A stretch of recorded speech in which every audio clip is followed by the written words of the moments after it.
বিসমিল্লাহির রহমানির রহিম। নারীর টানে বাড়ি ফেরা হয়নি বহুদিন, অনেক দিন হয়ে গেল বাড়ি যাওয়া হয়নি। মন খুব নস্টালজিক হয়ে পড়েছে। হঠাৎ করে রুমে যাওয়ার প্রাক্কালে জাস্ট হাতের বাম পাশে একটা জলপাই গাছের ফুল দেখে আটকে যেতে বাধ্য হলাম। বাধ্য হওয়ার পেছনে যথেষ্ট কারণও রয়েছে।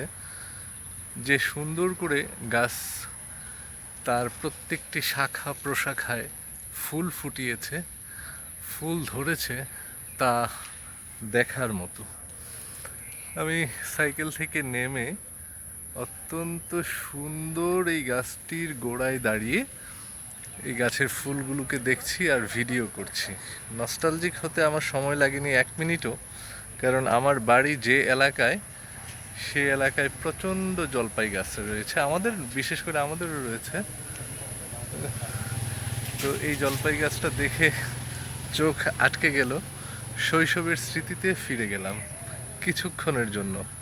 মৌমাছি, মাছি, আরও বিভিন্ন ধরনের ইনসেক্টস গুনগুন গুনগুন শব্দ করে এই ফুল থেকে মধু সংগ্রহ করছে তাদের নিজেদের বাচ্চা কাচ্চার জন্য, বিহাইভের জন্য।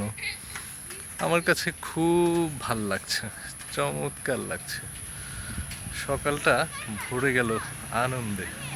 ধন্যবাদ সবাইকে।